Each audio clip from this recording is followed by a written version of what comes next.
Because like I said, we have a personal experience with music, but most times we don't ask ourselves why. Why did I relate to that song? What about that song sticks out to me? Why does it make me feel like I'm at home? Or, why does it relate to me when I'm angry?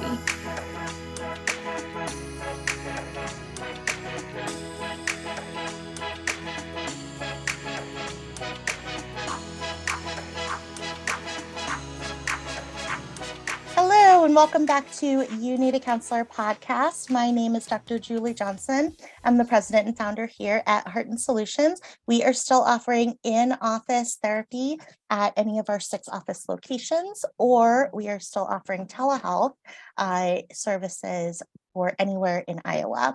And I just want to say, first of all, this is our 100th episode because That's crazy. I can't believe it. We took a webinar in 2020 that said start a podcast within 1 week.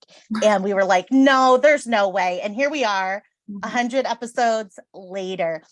We've had some really, really amazing guests. So it's very, very exciting to be 100 episodes in. We are in the top 2 percentile of podcast creators in terms of number of minutes of content. We are in the top 2 for podcast creators in our educational category. So very, very exciting stuff happening there. Also, I want to mention that our Patreon is live now. So please go over and check out our Patreon. Our Patreon has kind of a different audience than our podcast. Our podcast is for people who are on the fence about starting counseling. Our Patreon is for mental health providers that are looking for CEUs for their play therapy certification. And so if you are a therapist and you are looking for play therapy certification, live CEUs and recorded webinar CEUs, go check us out on Patreon at patreon.com/Heart and Solutions, which is way shorter than the giant link that I have been sending to people. So Patreon/Heart and Solutions on there. And I'm Chrissa Hunt. I am the vice president at Heart and Solutions in charge of our BHIS department. So BHIS stands for Behavioral Health Intervention Services. And that is our program where we go in home and work with children 4 through 18 on different behavioral skills. And we can also see them in school, in the office, or telehealth right now as well. And this is our podcast, You Need a Counselor. So we are designed for people curious about counseling, but have barriers keeping them from experiencing the benefits of counseling. Our mission is to share stories about counseling, good, bad, and indifferent, and spread the message that everyone can benefit from mental health and behavioral health counseling services.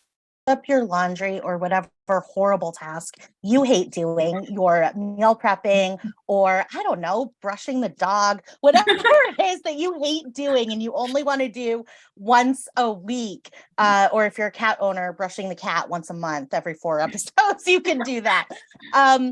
Whatever horrible task you hate doing, go ahead and batch that out. Don't do it throughout the week. Just do that on Sunday nights with us. Get that empty laundry basket feeling. That gives you the entire week after listening to the episode to get in touch with your counselor and get scheduled for that week if you haven't seen them in a while, or to get in touch with any of our special guests for the week and get connected with the resources available to you there. Okay, so our 100th guest today is Miss Courtney Michel. I know her as Miss Courtney. She is a board certified music therapist. She is a mental health advocate. She is a mental health counseling student, earning her master's right now in mental health counseling. She is also a worship leader at a church here close to where I live, one town over from me. She's also a wonderful mom and a dog mom, and teaches children how to love and appreciate music. So welcome, Courtney. Thank you for being here. Yeah, thank you guys for having me. Okay, so you do so many different things, but so much of it surrounds music and the love of music and worship through music. How did you come to have these interests, and how did you get into this field of? I think ever since I was a little girl, I've always been passionate about music, which a lot of younger kids tend to be, right? But as I grew up, I got involved in music in our school, in show choir, small and large ensemble. And it always sparked that life inside of me, kind of like we all have with the career field that we enjoy or we choose. Um, and so as a junior, I believe in high school, I knew I wanted to pursue music therapy. And at first, it's funny because I didn't even know that was a thing. I remember thinking to myself, well, I love music and I love helping people. Can I do both? And so I remember, I think it was like our composition class or one of our English classes, the school counselor came in and we did the whole, like, what's your next 5 years look like? And I just started researching what's music therapy, where is it offered? And now there's about 1 to 3. You're very lucky if your state has more than 3 schools that have the appropriate programs to certify you essentially. But so yeah, I went to my undergrad. I went out to Charleston in South Carolina and went to Charleston Southern University and earned my undergraduate in music therapy and a minor in psychology. And then after that, I took my boards and I passed. And while I wasn't able to jump into a music therapy position after my internship because of where we lived, it kind of opened the door to, okay, what can I do? What can I do right now while my husband's finishing school and we have to live here? And so I actually took up a job as an ABA therapist, if you've probably heard of them with behavioral. I was doing ABA and, I just felt that draw. I was like, this isn't satisfying. Doesn't feel like where I can do the best work, and so then I got really involved in our church, and just over the last couple of years, we went to the church we're currently at now, and they had a need for a worship leader to step in that was capable and qualified and experienced. And I had a lot of experience in that field in college as well. And so I just jumped in. And so, now we do a little bit of office work and worship leading and teaching students the joy and the benefits of music, even though they don't see it that way all the time.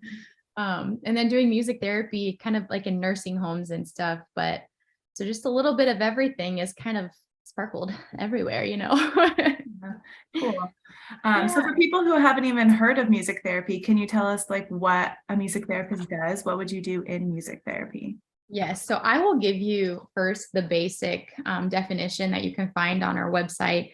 It's the clinical and evidence-based use of music interventions to accomplish individualized goals within a therapeutic relationship by a credentialed professional who's completed the required training. And so often when I tell people I'm a music therapist and they've never heard of it, they say, so you take your guitar to hospitals, right? And I'm like, yes, but no, there's a lot more than that. And so I think that just kind of comes with not ignorance in a bad way, but just they don't know what it is. Mm-hmm. Nobody's taught it to them. They haven't experienced it. More frequently now, people say they saw a music therapist come see their mother when she was in hospice, or with ABA, there's a lot of children who also receive music therapy services because of the benefit it has with kids with autism. But music therapy can be used anywhere, everywhere, in a lot of different circumstances. And I think a lot of people don't understand that, because when we experience music, we have our own personal experience with it. And we don't think it's applicable to every population, right? But as a music therapist, while it looks like we're just having a good time singing or maybe analyzing a song or writing a song or whatever intervention it might be, what's happening is, as a trained and credentialed professional, there's a lot going on in the brain. There's a lot that's reading the uncommunicated signs, the body language, the responses. That's why I had a minor in psychology, like I wanted to better understand the brain and how the human body works and the mind. And so music therapy can be used for people who struggle with dementia. It can be used for people who have speech impediments or struggle with apraxia or have ASD, or are just going through a really hard emotional time. They might have just been diagnosed with schizophrenia, and maybe they're struggling with manic and depressive episodes. And so music therapy can be utilized in such a great way. It's just getting it in there is the difficult part, because people are quick to assume it's just a guitar in a hospital. Mm-hmm. So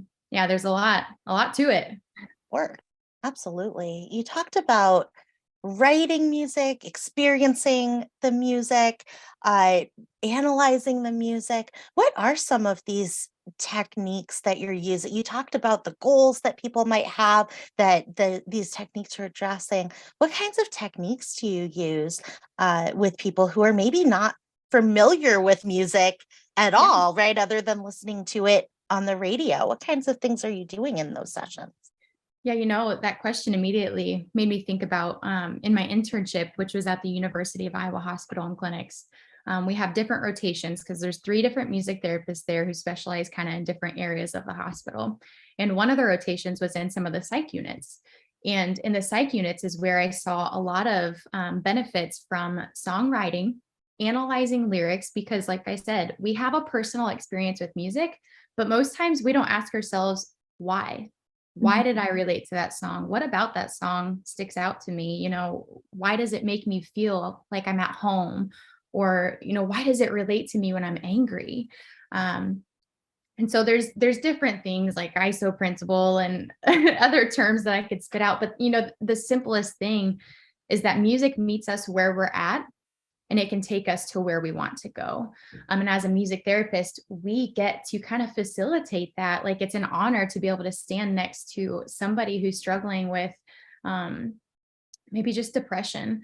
And they've struggled with it for a long time. And, they're facing a lot of grief and a lot of trauma. And to be the one person that comes in and creates that rapport and has this relationship with that person, maybe they start to write music about their experience because that individual didn't know how to voice what they felt because they felt so overwhelmed or depleted.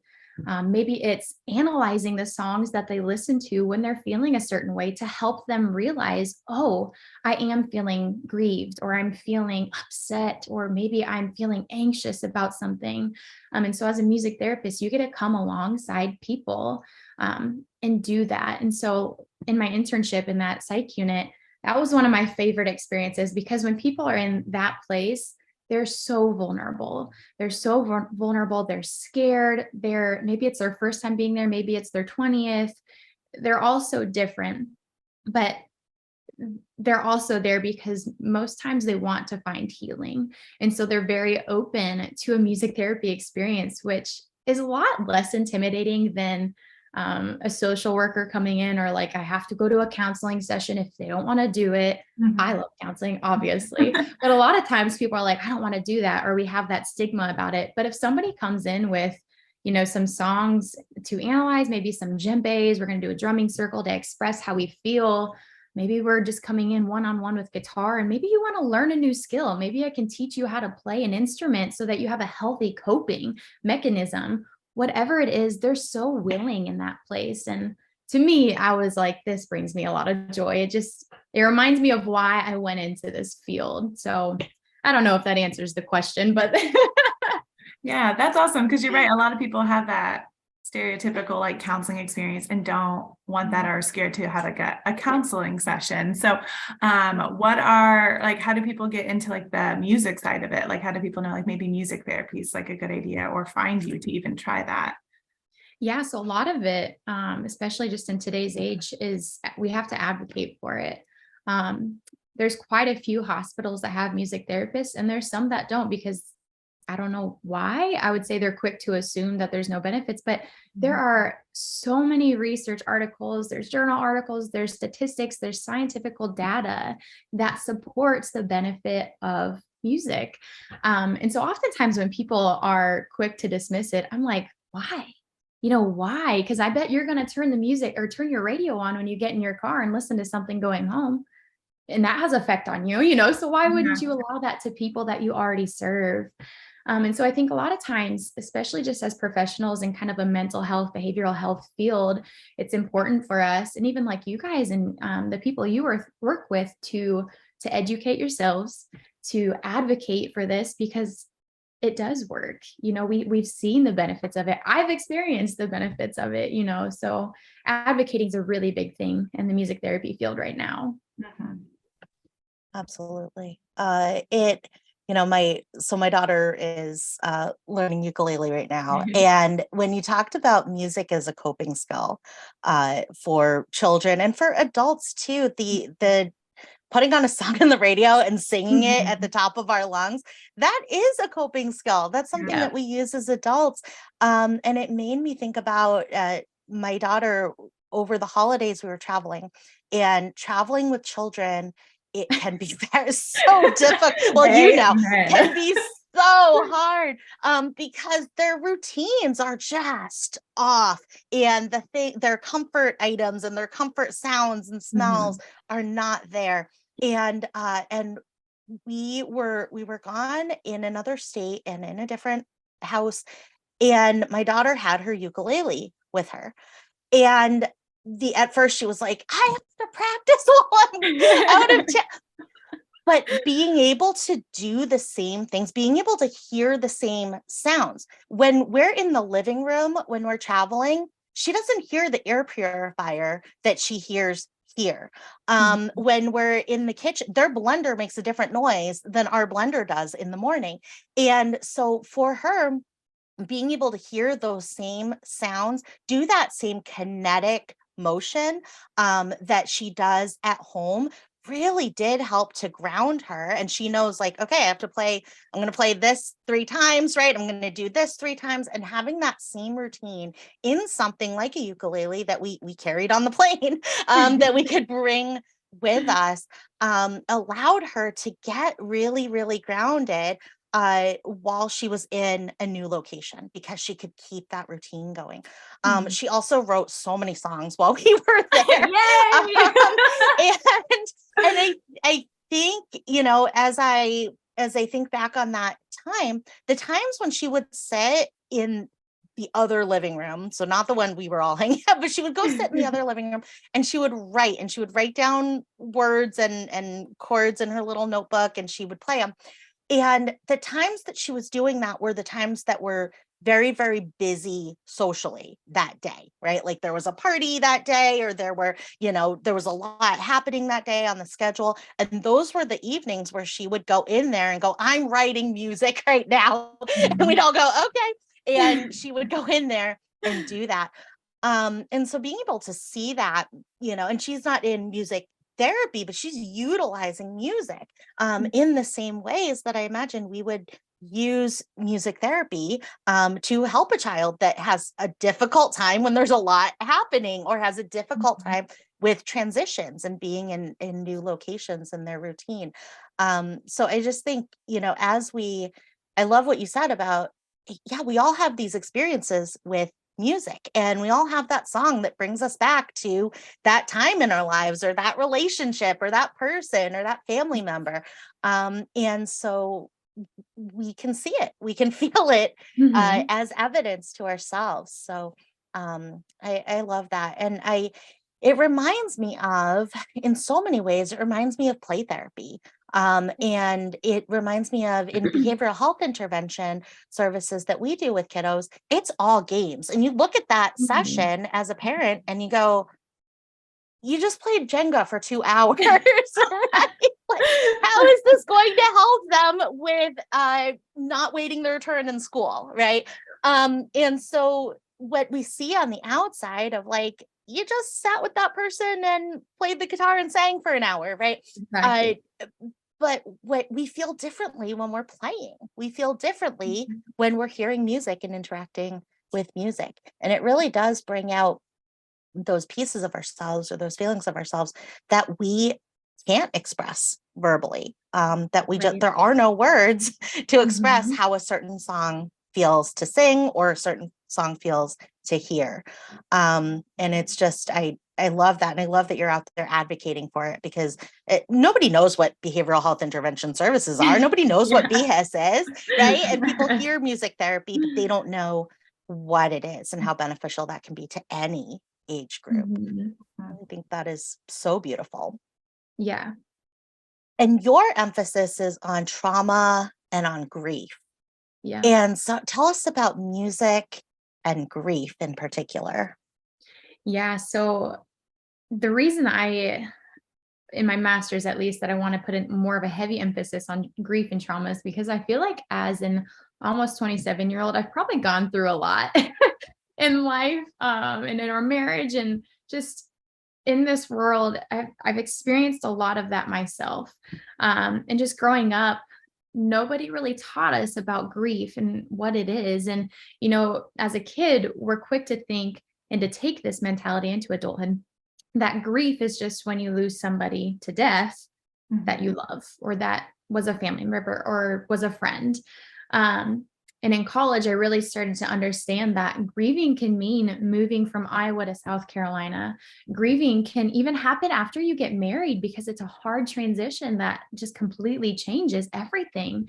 Grieving might look like my engagement ring broke in our engagement, and I had to go buy my wedding dress without a ring, and it was all these little things just kept adding up.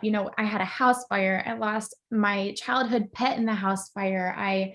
We lost all the wedding stuff in the house fire. I got married and had to live in a place that was so foreign to me. I had to discover a new community of Jesus loving people that I had in Charleston, but I didn't have in Iowa. And so I had all these experiences with grief and traumatic events, and no education on them other than what I carried as a music therapist, but nobody gave me what I needed in that moment. And so it was one of those moments where I was like, well, I always pour out, but I feel like my cup's empty, like my knowledge bucket is empty. Like, what do I do for myself? And so that was when I actually first went and started seeing a counselor. And, at first it was embarrassing. So I was like, well, I'm a therapist. Shouldn't I be doing this for myself? And, too quick, do we assume that that's the case? But it's not. And in my first counseling experience, that counselor, she said, you know what, you're grieving. You are grieving. And I was like, but no one's died. I mean, my dog died, my cat died, but no one's died. Why am I grieving? Am I allowed to grieve? And she said, you're allowed to grieve. You can grieve over not being able to eat the dinner you wanted, like you can grieve over the silliest things, and it's all okay. Like, you have permission to. And it really opened my eyes to why is this not normalized? Why aren't we all aware that grieving can look and can be from so many things? And so when I felt the urge to continue my education into more of a counseling emphasis, I applied for my master's, and I've looked at, like, what areas would I like to work in? What kind of area would I like to specialize in? And immediately I was like, grief and trauma. I love grief and trauma. And so even now, as a music therapist, though I might be seeing somebody who doesn't necessarily have a goal that has anything to do with grief and trauma, a lot of times when we're experiencing counseling or therapy of any sort, we start to unlock that maybe we are grieving about something, even if it wasn't the original reason of why we sought help. And so as a music therapist now, I'm mostly in nursing homes when it comes to the music therapy professional side of me. And after COVID, there's a lot of elderly people who are grieving the time that they lost, or the time that they didn't have with their grandchildren, or with their children, or their spouse that just passed, whatever it might be. And so a lot of times, specifically to music therapy interventions there, a lot of times it's more comfort care. And then also helping that individual kind of process what they're feeling, because grieving is confusing. Grieving is so confusing because you don't know how you feel, and you just feel like a hot mess of like, why do I feel the way that I feel? And you just need somebody with a fresh perspective to come in and to say, hey, can I walk alongside you through this and maybe help you see things in a different light? And so that's just another thing that we can do as a music therapist. But that's really cool. I was going to ask what specifically you do in nursing homes as well, but it seems like, yeah, like you just said, a lot of it does relate to that grief part of it too, which we don't always think about, because we do think about death when it comes to that. And so you started to bring up your counseling experiences as well. And you had mentioned you had a great counseling experience and a mediocre one as well. So can you kind of give us some background on the great one, but also that mediocre? Yes. Yeah. So I'll start with the mediocre one. Not that there was anything bad with it. It's just, that was my first one. She's the one that opened my eyes to, hey, you're grieving. You've gone through some really traumatic stuff and you're suppressing it and you haven't been able to process it. Like, let's do that. And that was all great. And, I did it for about a year and I felt really good about where I was. Summertime came around, which for me, I was like, I'm a brand new person when the sun starts shining. Uh, and so I was like, hey, you know what? I think I can discharge from therapy for at least for a while, see how I'm doing. And in that time, I started to experience some more stuff where I was like, man, I think I still have some stuff I haven't processed. And so I got my husband actually to go to marriage counseling with me too. And just the benefits of it. It's another area where I was like, why are we not doing this? Like, even if we're not going through super traumatic stuff, this is a regular thing that we should be doing because it's just somebody giving us a fresh perspective. I mean, we do premarital counseling, but then we don't do marital counseling after we're married. Why? I don't know. But I would like to change that stigma. And so we've done some stuff too. And in the marital counseling, I started to see maybe I should go back and see a counselor too, because I think that I'm pulling stuff into my marriage that I don't think is appropriate to be putting on Caleb necessarily in the ways that I was. And so I went back and I found another Christian counselor for me that was really important with my faith. And it was such a God thing. I was like, well, do you guys take TRICARE? Because a lot of places don't.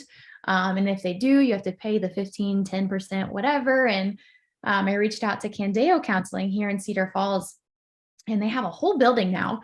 And they said, hey, we've got an intern, and my preference is I'd like to see somebody older than me. That's just what I prefer, because I feel like they have a little more life experience and wisdom to pour into me.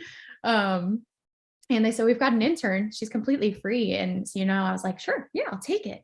And I went to see her, and right off the bat, I was like, this woman, I love her. And so we have just hit it off. And that's where I kind of mentioned in some of the questions we've gone over is I am super passionate about telling people that they need to find the right counselor. Because while the first one was really great, there was still a part of me that felt like, a little reserved. I didn't necessarily have like that safe feeling of being able to open up. And that wasn't because she did anything wrong. It's just because she's human and I'm human, and we can't be friends with everybody, which means we can't have everyone as our counselor either. And so we just weren't the best fit, but we still benefited from it, and until I found this second counselor and had the experience I have now, I had no idea. So now I know I'm having a great counseling experience, but yeah. And your insight on counseling and how you show up in counseling and what you need from counseling has just increased with each of these experiences. And so when you were with that first counselor, you were like, this is helpful. Like, this is okay, and that was kind of that benchmark of like, well, this is what counseling is. It's good enough that I feel like, or helpful enough that I feel like we can, start doing couples therapy, because healthy couples do couples therapy. Yes. Yeah, healthy couples exactly. do it. They do because they want to stay a healthy couple. Right. And so, and then going into this next counseling experience and going, oh, this is what this is what it's supposed to feel like. This is what a great counseling experience feels like. And it puts the other one into perspective, comparative or relative to the counseling experience that you're having now. And so with each experience, you're able to learn more about yourself and learn more about who you are as a therapy client. You know a lot about who you are as a music therapist. And I loved that you said, well, I had that feeling of like, I'm a music therapist. I'm a helper. I help people. Yeah. That's just how you show up in the world. Yeah. And so should I be getting a therapist? Maybe I should be doing that for myself. And, what I love about you sharing that is that it can normalize that for anybody who's listening, anybody who is a helper. The helpers we needed the most, right? People Honestly, who are empathetic yeah. and who want to help other people, we needed the most. And, you never, if you saw a surgeon that was undergoing a surgery, would you ever say, well, why aren't you doing that surgery on yourself? Exactly. Are you a bad surgeon because you're not doing surgery on yourself? Like, we would never think that about a surgeon, right? And the same thing here with the helping profession and with therapy and counseling. we can't do it on ourselves. We can't be our own patient. They say that about attorneys, right? The attorney that represents himself as a fool for a client, right? Yeah. And same thing here. So I love that you normalize that. And what you said about grief, what you said about grief not being withholden to death and loss in the way that we typically think about grief, but that we can grieve something that never even happened, like shopping for my wedding dress with my engagement ring. That never happened, but it's still grief. It's still a loss of something that I imagined happening.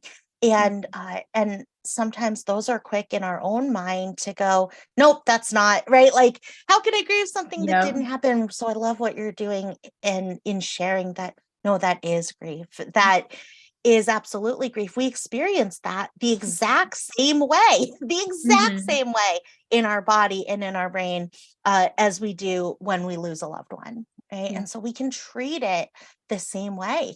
And so many times grief gets stuck in that's not grief feeling, right? Like that's where it gets stuck. And then it just never leaves us. It just doesn't go anywhere until we let it flow through us. And music is such a beautiful way to do that because language is a barrier to grief flowing through us.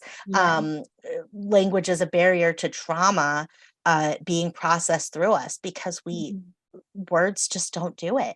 But music can, and dreams can, and art can, and games can, and imagination can. And all of these pieces these techniques that we use to tap into what is below our cognitive abilities to be able to process they're so magnificent. They're so necessary because we can't do it through words. We just can't. It's impossible. And the more that we try to do it and feel like, oh, I'm failing. Well, we're failing at something that we physically cannot do. We need these other ways to get those experiences and these thoughts and these feelings understood by our conscious brain and by our consciousness in a way that we can go, okay, that's what happened. Right now I can move on, and it's still with me, but it's with me in a way that I understand it, that I have understood it, not just in here, right? But all of me has understood it. Yeah, that's one thing too that I think is a benefit of music is a lot of times when you see music therapy in more of like a clinical setting, we actually co-treat a lot with speech pathologists, with physical therapists, with occupational therapists, because music unlocks so many different areas of the brain. I mean, there are synapses happening everywhere in your brain when you're engaged in music or music therapy. Whereas like speech therapy, we're just in the left hemisphere, and that's nothing wrong to that. But sometimes we do need to engage other parts of our brains to get the most benefit from it. And so music just unlocks so much of our brain, so much of our emotions. It's like a world, it's a door that's opening up to a world that we knew was there, but we didn't have access to. So, yeah. Yeah. You mentioned earlier too, like when you did ABA, that music is something that we do a lot with children with autism as well. So is that like similar then? I know a lot of clients with autism like struggle with like that social aspect of it as well. So do you think music helps in with that part of it, or why is it used with ABA then?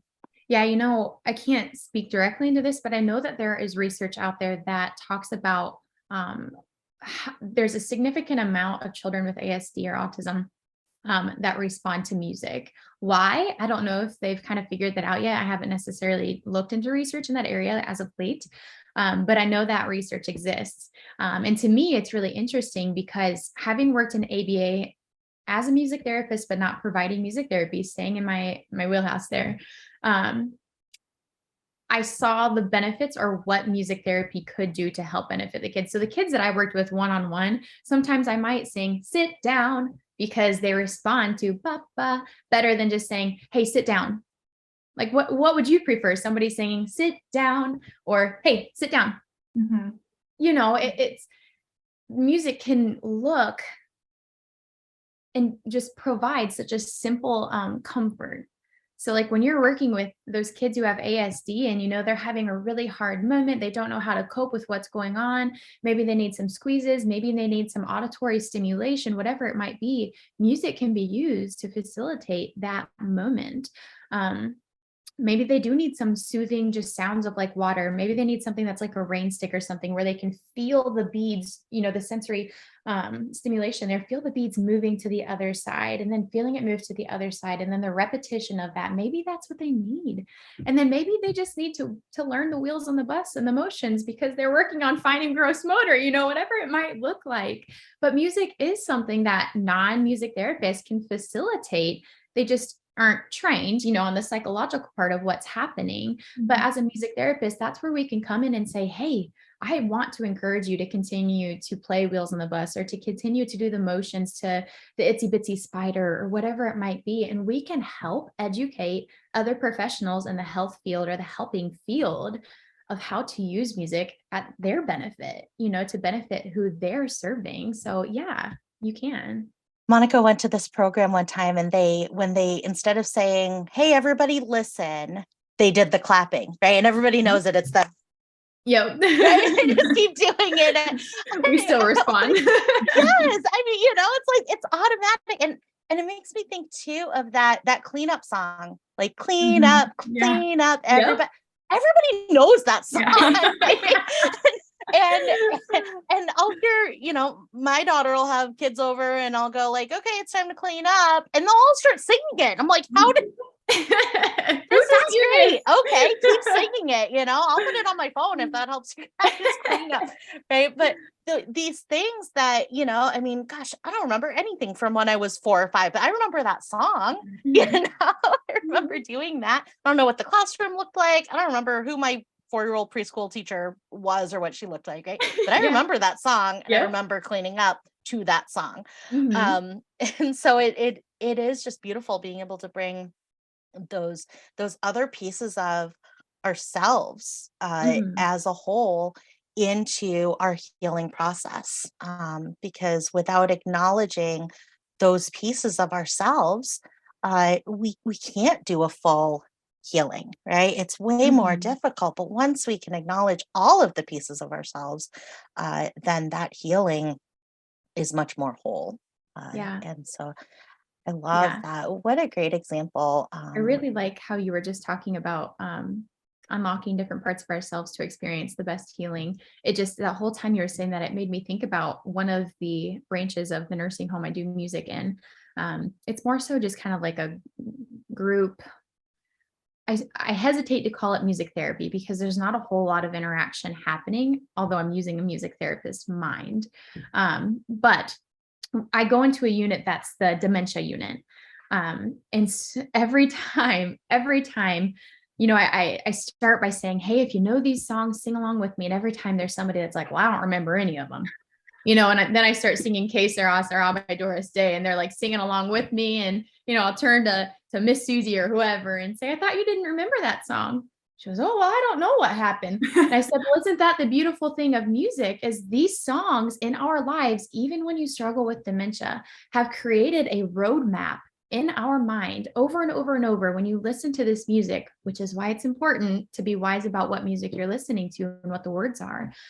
Because whether you're analyzing what the words are or not, it's creating a roadmap in your mind. And, 20, 30, 50, sometimes 70 years down the road, you might be sitting in a dementia unit and a young music therapist, you're thinking, oh, she's so cute. Looks like my granddaughter. She's not going to know any of the music I know. And I stroll in there singing some George Jones or Doris Day music and Patti Page. And all of a sudden, a whole dementia unit is singing words with me that they're not reading, but they're remembering, even though they can't remember their daughter's name. And, it's in those moments where I remind them, music is like a key for you. Music is a way for you to unlock memories that you feel you have forgotten.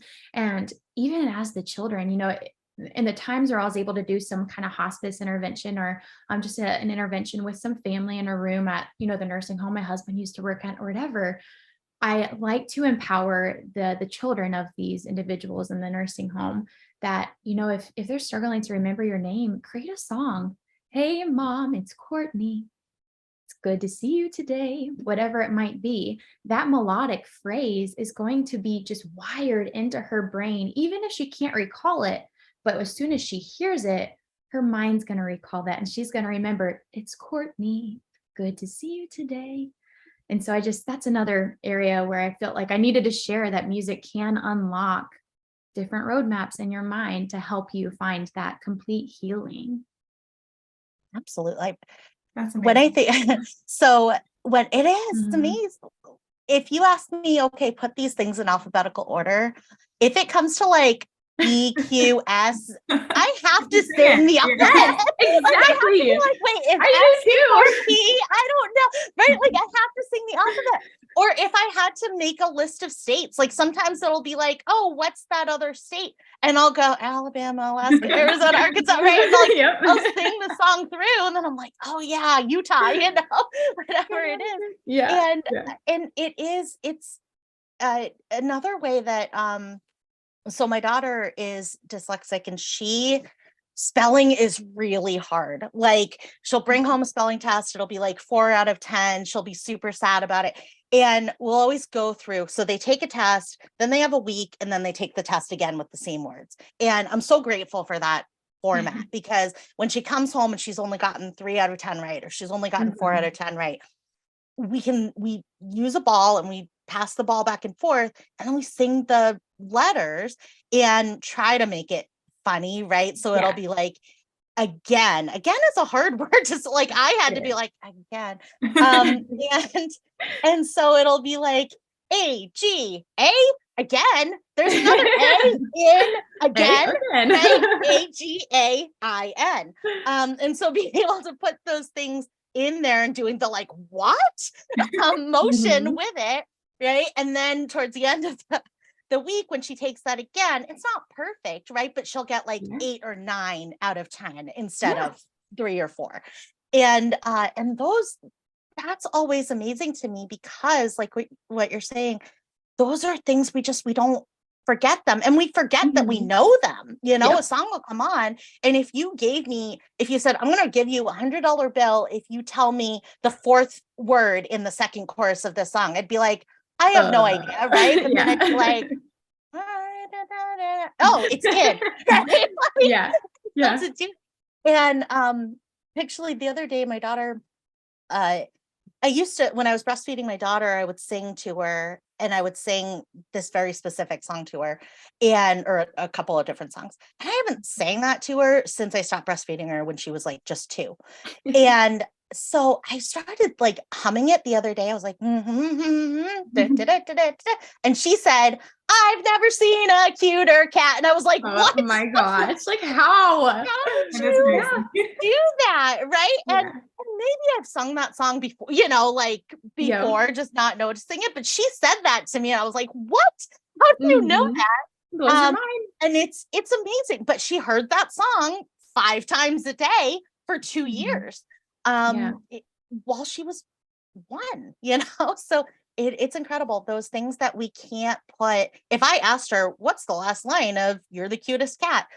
She would be like, I don't know. Why would I know that song? Right. But as soon as she hears like da da da, she goes right into it, and she knows exactly what it is. Well, that's like if I asked her to tell me the second verse of Shake It Off, she wouldn't speak it. She would sing it. And she'd play along with it. That's right. I was trying to get her to try to remember the words for Call Me Maybe, like the second verse. And I was like, okay, just read what's on the page to me. Like, don't sing it. Read it, so she can follow along with, but I'm like, just read what it says. And she was like, okay. And so she puts her little finger on the first word, and then she starts, I do always in the well. I'm like, oh my God. But that's how she knows the song. And it's like, that is powerful. Even when we try cognitively not to do it, we still do it. It's a totally different part of who we are and how we function as a human, where we can't even cognitively make ourselves not remember, right? It's amazing. Yeah. And I did my internship at the Veterans Home in Marshalltown. And it was the first time I had ever experienced a music therapist. They had a music therapist in this basement room at the VA, and she had every kind of instrument. And it was so cool. You go in, there's rain sticks and there's, bagpipes and just everything down there. And she'd bring them to these groups, and it was amazing. People who, every time I would talk to them, they had no idea who I was, right? I was their intern therapist. They had no clue who I was. They were like, oh, hello. And then they would start singing, and they would know every word to these songs. It was incredible. And so, we don't have to make ourselves do it. And in a lot of ways, music takes that pressure off of ourselves, right? Like, we're constantly trying to make ourselves do things. We're trying to, I have to get up at this time. I have to, work out. Oh, I should be doing this or that. We're constantly making ourselves do that. And music is something we don't have to force ourselves to do. Right. It's beautiful how we can tap into that natural ability. Yeah.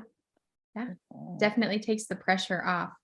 And even from the outside perspective, again, it looks like we're just having fun, and we really are. That's just that people don't always realize the process that's happening inside them that is benefiting them until afterwards. And they're like, oh, hey, I feel good. And you're like, yeah, see, you just have to take the time to do something that might be a little uncomfortable, but I promise it's going to benefit you. That's what we're here for, Yes. Wonderful. Well, thank you so much for sharing what music therapy is, kind of giving all of us a better understanding of those techniques and those ways that it really just taps into how we function as human beings. And also thank you for sharing your own story of counseling. I know you're a huge advocate for counseling, and you tell everybody, like, I do. You need a counselor. I'm not afraid. No shame here. But it's so important to see somebody as vibrant as you are, as connected as you are, as helpful as you are, to see somebody like that say, I need a counselor. I go to counseling, right? This is helpful to me. To see a marriage like you and Caleb, and to see a family like you and Caleb and Silas and Blue, and to see such a healthy family and go like, we do marriage counseling, right? It's wonderful to see that, and so inspiring. So I thank you for all the advocacy that you do as well.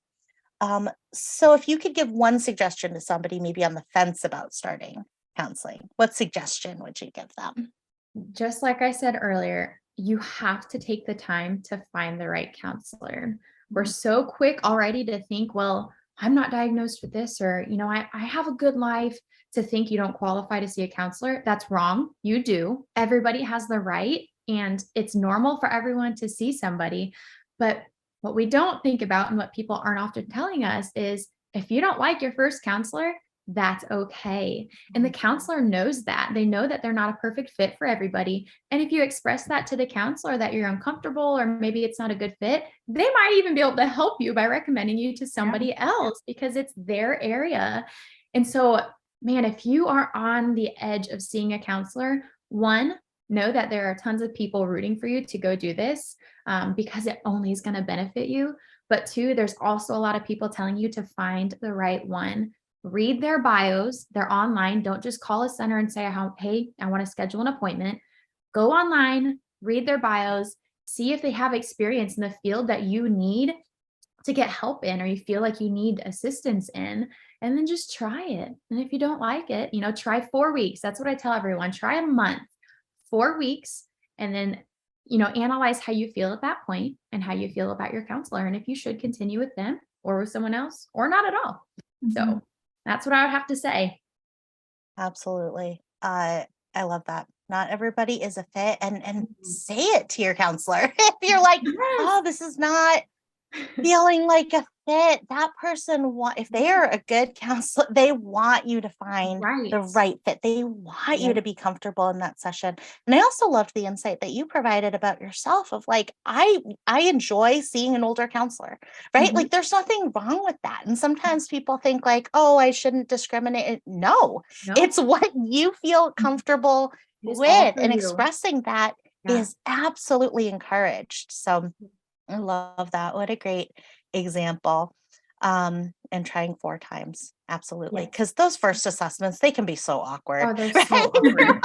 Or you're like me, you just cry the whole time. And then you leave embarrassed and you're like, why? I just needed a tissue, apparently. You know, you're like, oh man, now I got to see this person again, right? Yeah, right. I don't want to go back. But being able to go, okay, like that was 1 down, right? 3 to go. Exactly. And being able to see that like there is an exit ramp if I need it.